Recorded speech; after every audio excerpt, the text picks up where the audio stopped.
श्री स्वामी समर्थ. 29 जूनला वटपौर्णिमा आलेली आहे.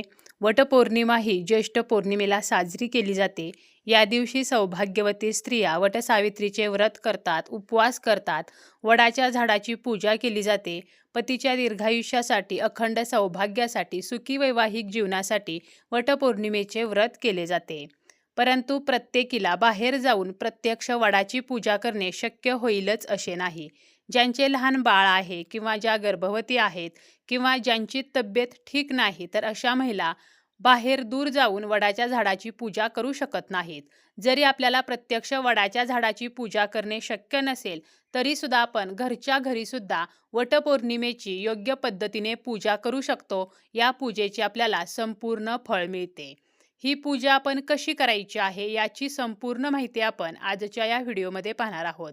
घरीच जेव्हा आपण पूजा करतो, तर त्यावेळेला त्या पूजेमध्ये आपण जे साहित्य वापरतो, जे ओटीचं साहित्य आहे किंवा इतर साहित्य आहे, तर या साहित्याचे पुन्हा काय करावे, त्याचप्रमाणे आपण पूजा करत असताना कोणते नियम आवर्जून पाळायचे आहेत, जेणेकरून आपल्याला त्या व्रताचे संपूर्ण फळ मिळेल, याची संपूर्ण माहिती आपण आजच्या या व्हिडिओमध्ये पाहणार आहोत.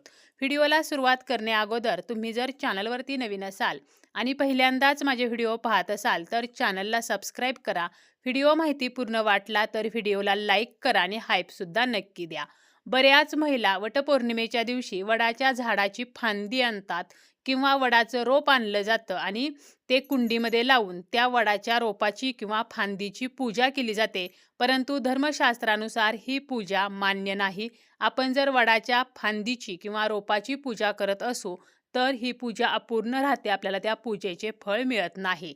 अशा वेळेला फांदीची किंवा रोपाची पूजा न करता घरच्या घरी आपल्याला वडाच्या झाडाचं चित्र काढायचं आहे किंवा वडाच्या झाडाच्या चित्राची आपण प्रिंट जी आहे तर ती सुद्धा काढून आणू शकतो आणि या चित्राची आपल्याला पूजा करायची आहे.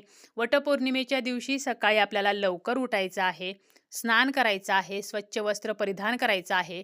या दिवशी आपण हिरव्या रंगाची, लाल रंगाची, पिवळ्या रंगाची साडी परिधान करू शकतो. वटपौर्णिमेच्या दिवशी पिवळा रंग हा अत्यंत शुभ रंग मानला जातो.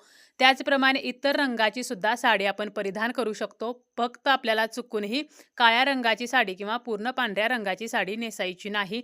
या दिवशी आपल्याला साजशृंगार करायचा आहे. गळ्यामध्ये मंगळसूत्र, हातामध्ये हिरव्या बांगड्या, त्याचप्रमाणे पायामध्ये जोडवी, पैंजण, नाकामध्ये नथ. तर असं आपल्याला संपूर्ण शृंगार करायचा आहे आणि आपल्याला पूजा करायची आहे. आता ज्या ठिकाणी आपण पूजा करणार आहोत, तर ती जागा आपल्याला सर्वप्रथम स्वच्छ करून घ्यायची आहे. त्या ठिकाणी आपल्याला थोडंसं गंगाजल शिंपडायचं आहे. जर आपल्याकडे गंगाजल असेल तर शिंपडायचं, नसेल तर नाही शिंपडलं तरी सुद्धा चालेल. आणि ही जागा जी आहे तर ती भिंतीजवळ असावी, कारण आपल्याला जे चित्र आहे तर त्या भिंतीला आपल्याला ते उभं करायचं आहे.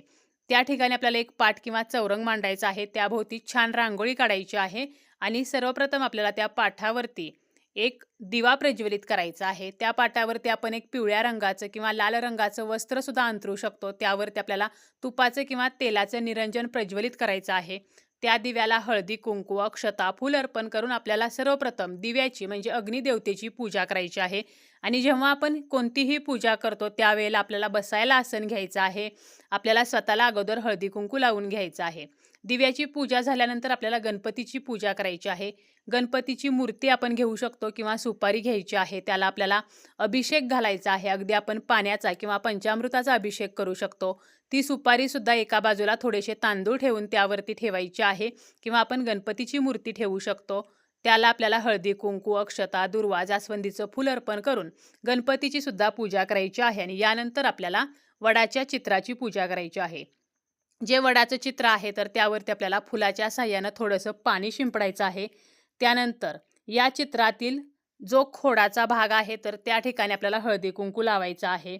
वस्त्रमाळ ह्या चित्राला घालायची आहे. फुलांचा हार घालायचा आहे. फुलांचा हार जरी नसला तरी सुद्धा चालेल, आपण फुले जी आहेत तर ती अर्पण करू शकतो. यानंतर आपल्याला नैवेद्य सुद्धा अर्पण करायचा आहे. जशी आपण प्रत्यक्ष वडाची पूजा करतो तर तशीच आपल्याला या चित्राची पूजा करायची आहे. नैवेद्यामध्ये पुरणपोळी असेल किंवा खडी साखर, गुळ खोबरे किंवा या दिवशी हरभरा डाळ आणि गुळ, तर या नैवेद्याला सुद्धा मान आहे. हरभऱ्याची डाळ जी आहे तर ती नैवेद्यामध्ये आपण या दिवशी ठेवू शकतो. यानंतर आपल्याला वटसावित्रीची ओटी भरायची आहे. हे जे चित्र आहे तर या चित्रासमोरच आपल्याला ही ओटी भरायची आहे. ब्लाऊज पीस, त्यावरती गहू किंवा तांदूळ. शक्यतो आपल्याला गहू घ्यायचे आहेत, कारण वटसावित्रीच्या ओटीमध्ये गव्हाला खूप महत्त्व आहे. गहू घ्यायचे आहेत, त्यानंतर नारळ घ्यायचा आहे, एक खोबऱ्याचा तुकडा घ्यायचा आहे, एक हळकुंड घ्यायचा आहे, एक खारीक घ्यायची आहे, बदाम घ्यायचा आहे, वेलची घ्यायची आहे. जे आपण ओटीचं साहित्य घेत असतो, तर ते सर्व साहित्य वडाची ओटी भरताना सुद्धा घ्यायचं आहे.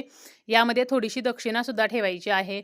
अगदी आपण 11 रुपये ठेवले तरीसुद्धा चालतील. आणि वडाची ओटी भरायची आहे आणि आवर्जून या वडाच्या ओटीमध्ये आपल्याला आंबा जो आहे तर तो ठेवायचा आहे. एखादे सौभाग्यवान सुद्धा ओटीमध्ये ठेवायचे आहे. मग यामध्ये आपण हिरव्या बांगड्या ठेवू शकतो, हळदी कुंकवाचा करंडा किंवा टिकलीचं पॉकेट किंवा मेहंदीचा कोन, नेल पेंट.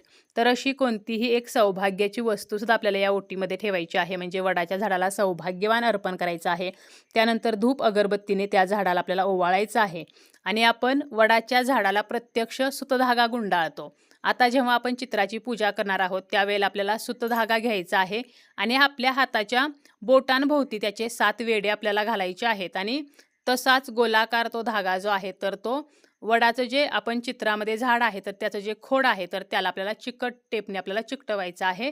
अशा प्रकारे हा सुतधागा जो आहे तर तो गुंडाळला जातो आणि त्यानंतर पतीच्या दीर्घायुष्यासाठी आपल्याला प्रार्थना करायची आहे. वटसावित्रीची कथा आपल्याला वाचायची आहे. शक्य असेल तर 5 सुवासिनींना सुद्धा आपण बोलावू शकतो आणि त्यांची सुद्धा गहू आणि आंब्याने आपण ओटी भरू शकतो. त्यांना सुद्धा आपण एखादं सौभाग्यवान सुद्धा या दिवशी देऊ शकतो. कथा ऐकल्याशिवाय वटपौर्णिमेची पूजा ही पूर्ण होत नाही. त्यामुळे जरी आपण घरी चित्राची पूजा केली तरीसुद्धा आपल्याला कथा ही आवर्जून ऐकायची आहे आणि आपल्याला आपल्या पतीच्या दीर्घायुष्यासाठी, आपल्या अखंड सौभाग्यासाठी प्रार्थना करायची आहे. आवर्जून आपल्याला या चित्रातील वडाच्या झाडाला नमस्कार करायचा आहे.